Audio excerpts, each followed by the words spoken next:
여러분 안녕하세요. 구역 성경 공부 함께 시작하도록 하겠습니다. 오늘은 이제 마지막 송영의 마지막 부분 우리가 계속 보고 있는데 또 그 마무리하는 시간을 가져보도록 하겠습니다. 먼저 성경 말씀 로마서 11장 36절 같이 이 유명한 구절 같이 읽어보도록 하겠습니다. 시작. 이는 만물이 주에게서 나오고 주로 말미암고 주에게로 돌아감이라. 그에게 영광이 세세에 있을지어다. 아멘. 예, 우리가 이제 지난주부터 나라와 권세와 영광이 아버지께 영원히 있사옵나이다. 아멘 하는 이 부분을 이제 송영이라고 하면서 살펴보았습니다. 그래서 우리가 지난주에 송영에 관한 내용을 살펴보았고 또 그 나라 권세의 영광 중에 나라에 대해서 정리를 했습니다. 자, 이제 우리가 남은 부분 권세, 영광 이렇게 생각하면서 마무리를 하려고 하는데요. 우리가 먼저 이 내용을 읽으면서 하나님의 그 권세가 있다라는 것을 먼저 이해할 수 있는데요. 그 하나님께 능력이 있다라는 것을 우리는 이 고백을 통해서 상기하고 기억하게 됩니다. 특히 하나님께서는 하늘과 땅 모든 권세, 우주적인 어떤 전능하심을 가지고 계십니다. 그래서 우리는 이 권세를 우리의 인간적인 어떤 TV에서도 능력자 하면서 사람을 이렇게 어떤 능력이 좋은 사람들을 이렇게 표현하기도 하지만요. 그러한 인간적인 능력의 한계로서 한정을 두고 하나님을 생각하는 것이 아니라 정말 강력한, 정말 완전한 어떤 권세, 능력을 지니신 분이 하나님이시다라는 것을 명확하게 이해를 하고 받아들일 필요가 있습니다. 이 권세, 능력, 이 표현의 원어상으로 보면 여러분들 들어보셨을 겁니다. dynamis라는 표현을 원어 헬라어로 이렇게 쓸 수 있는데요.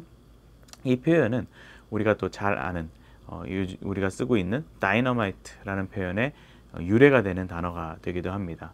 우리가 다이너마이트의 이미지를 잘 생각을 해보면, 그려보면 어떤 강력한 폭발력이 머릿속에 떠오르죠. 그러한 강력함을 하나님께 우리는 부여해 볼 수 있는 것이죠. 특별히 이 주기도문을 시작하면서 송영을 시작할 때 for라는 전치사가 쓰입니다. 이 단어로 시작을 한다는 것은 앞서 강구했던 주기도문의 모든 내용들의 응답이 가능한 이유를 이렇게 보여주고 있습니다. 이 for라는 그 전치사는 제가 예전에 영어 공부할 때도 그렇게 저는 이해를 했는데 앞의 개념과 뒤의 개념이 어떤 동등한 같은 의미이거나 같은 개념을 갖게 되는 그런 이유일 때 사용되는 전치사가 for다 이렇게 저는 그렇게 이해를 하고 있는데 여기서도 그렇게 이해할 수 있는 것이죠. 앞에 있는 응답들이 가능한 또 응답이 가능한 이것이 우리가 고백할 수 있는 이유, 동등한 이유가 뒤에 이 송영에서 나타난다라는 것이죠. 이 표현으로 우리가 이해를 해보면요, 정리를 해보면 하나님께서 우리의 간구, 또 우리의 기도 이런 내용에 응답해 주실 충분한 능력을 지니신 분이다. 완전한 능력을 가지신 분이다 라는 것을 우리는 이해해 볼 수 있습니다. 그래서 권세가 하나님께 영원히 하나님께 있습니다 라고 이렇게 고백한다는 것은 우리가 앞선 고백들, 이름이 거룩히 여김을 받으시오며 나라가 임하시오며 뜻이 이루어지고 우리에게 일용할 양식을 주시옵고 죄를 사하여 주시고 시험에 들게 하지 않게 간구하는 그런 모든 내용들이 결국 하나님께서 응답하실 능력이 있기 때문에 우리는 고백을 할 수 있다라고 정리해 볼 수 있는 것이죠. 그리고 이러한 전능하신 하나님께서 우리를 통치하고 계신다라는 사실도 우리는 이해할 수 있습니다. 창조하실 때 이미 하나님께서 능력을 갖고 계신 분으로서 창조를 하셨고요. 또 우리를 구원을 하셨고 또 우리를 그러한 사실을 믿게 하셨습니다. 그리고 또 하나님의 백성으로 우리의 삶을 살아갈 수 있도록 하시는 이도 하나님의 능력 안에 다 포함되어 있는 것이죠. 그래서 우리가 신자로서의 삶을 가능하도록 하게 하시는 것이 바로 하나님의 능력이다라는 사실을 늘 기억하고 마음속에 새겨둘 필요가 있겠습니다. 성경은 이러한 표현을 할 때 성령의 능력으로 표현하기도 합니다. 마틴 로이드 존스라는 아주 탁월한 설교자 목사님이 계신데요. 이분은 설교자가 아무리 훌륭하고 뭐 원고 준비가 완벽하더라도 어떤 성령의 역사가 없으면 그 설교는 무기력할 수밖에 없다라고 하면서 어떤 성령의 능력의 작용을 이렇게 표현하기도 한 바 있습니다. 우리가 하나님의 권세, 하나님의 능력, 이러한 사실이 굉장히 중요한 요소다라는 것을 꼭 기억해야 하는 것입니다. 그리고 이 한 사람을 구원하는, 그리고 그 한 사람을 변화시키고 영원히 하나님을 위하여 살아갈 수 있도록 하는 것은, 그 능력은 또 오직 말씀에 있다. 말씀과 그 말씀 위에서 성령의 능력으로 일하시는 하나님의 권능 아래 이 일이 이루어진다라는 것을 반드시 기억해야 할 것입니다. 그래서 우리는, 우리의 신앙은 때때로 어떤 공식처럼, 어떤 프로그램, 시스템처럼 이해할 때가 굉장히 많습니다. 그래서 그것이 생각하기는 편하기 때문이죠. 하지만 우리는 그렇게 생각해서는 안 되고, 우리가 그러한 권세, 그런 것이 이루어지는 것은 어떤 공식으로 이루어지는 것이 아니라 하나님의 능력, 하나님의 어떤 일하심, 그런 권능 아래 행하심 속에서 있습니다라는 고백을 우리는 할 줄 알아야 하는 것입니다. 자, 다음으로 우리가 하나님의 영광에 대해서 좀 다시 생각을 해보겠습니다. 우리가 말씀 오늘 로마서 11장 36절을 읽었지만 만물이 주에게서 나오고 주로 말미암고 주에게로 돌아갑니다. 그에게 영광이 세세 있을지어다 라고 하는 어떤 송영, 하나님을 높이는 그러한 고백을 하나님의 영광이라는 키워드와 함께 하고 있음을 우리는 볼 수 있습니다. 그래서 우리는 우리의 삶과 우리의 어떤 삶의 방향, 어떤 우리의 삶의 양태, 이런 것들이 오직 하나님의 영광을 위하여, 그러니까 우리는 철저하게 그러한 스스로의 존재 의식을 잘 해야 되는데요. 우리는 하나님의 종이다, 하나님을 기쁘시게 하기 위해 살아가고 있는 그러한 존재다라는 사실을 끊임없이 깨닫고 자각해야 됩니다. 그래서 내 삶의 어떤 모습, 내 삶의 작은 모습 하나하나까지도 모든 것이 하나님의 영광을 드러내는 데에 초점이 맞춰져 있고 우리의 관심이 거기에 있어야 하는 것입니다.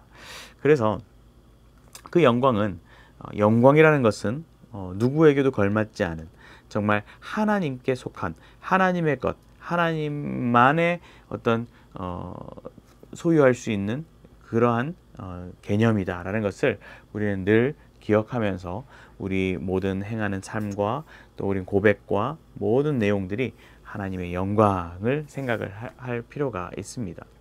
우리가 하나님께 영광을 돌린다라는 표현은 또 우리가 공부하면서 이미 생각해 본 바 있습니다. 한 이야기를 생각해 보면요, 아주 유명한 작곡가 바흐라는 작곡가를 아실 것입니다. 이 바흐는 자신의 작품의 맨 아래에 오직 하나님께 영광을 이라는 표현을 하는 솔리 데오 글로리아라는 이 표현 들어보셨죠? 그래서 솔리 데오 글로리아의 이니셜을 SDG를 이렇게 새겨놓는 그런 모습을 보였다고 합니다. 그래서 그것을, 작품을 악보를 보고 연주를 하지 않습니까? 그러면 이제 이 바흐의 악보를 보는 연주자들은 SDG라는 이 이니셜을 꼭 보게 되는 것이죠. 그래서 이 곡이 그렇고 우리의 삶이 그렇고 모든 것이 하나님께 영광, 우리의 연주도 하나님께 영광, 이런 것들을 늘 상기하고 또 우리가 기억하도록 우리가 이 바흐와 같은 그런 마음가짐을 가져야 하지 않을까 생각을 해봅니다. 이 영광에 해당되는 히브리어 단어를, 그 개념을 생각을 해보면 굉장히 무겁고 어떤 육중한 그런 의미를 내포하고 있습니다.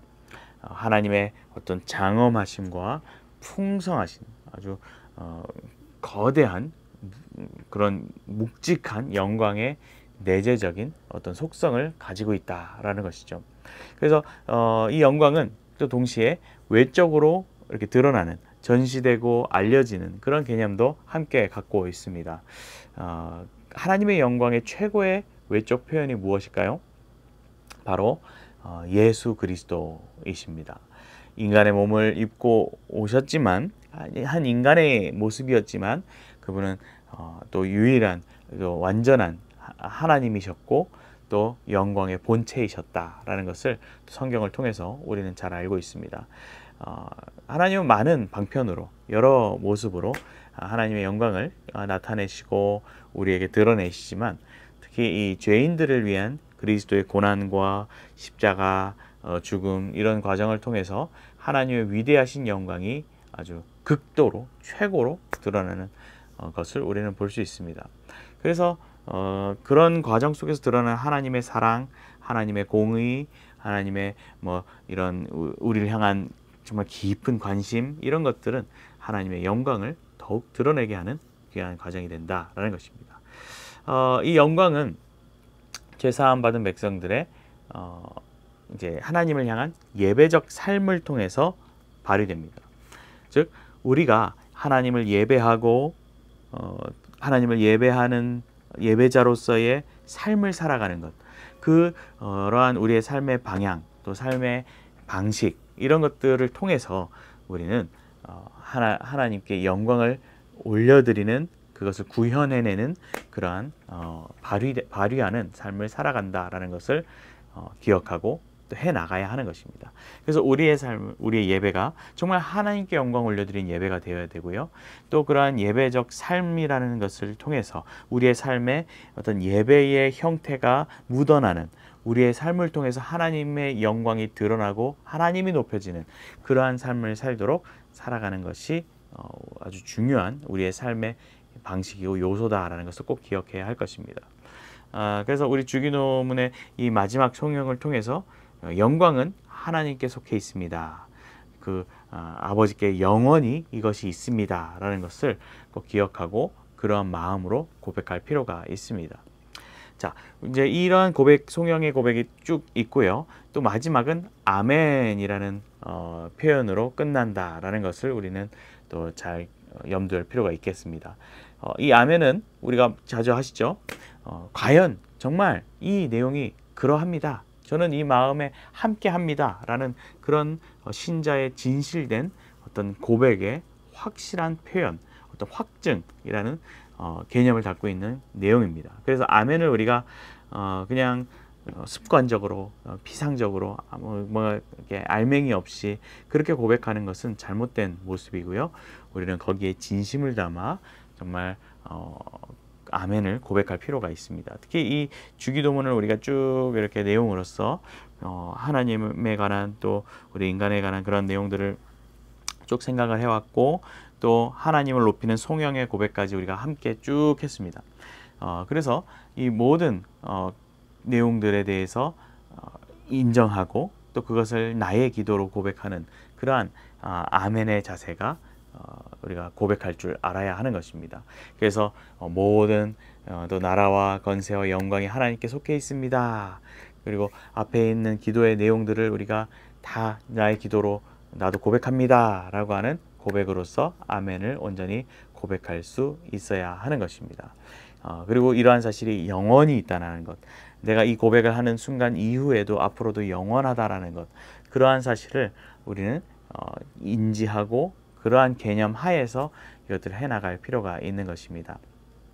그리고 또 이러한 고백을 하고 이러한 관점과 세계관으로 우리가 살아간다면 우리는 그 복을 누리고 있는 사람이다라고 고백할 수 있습니다.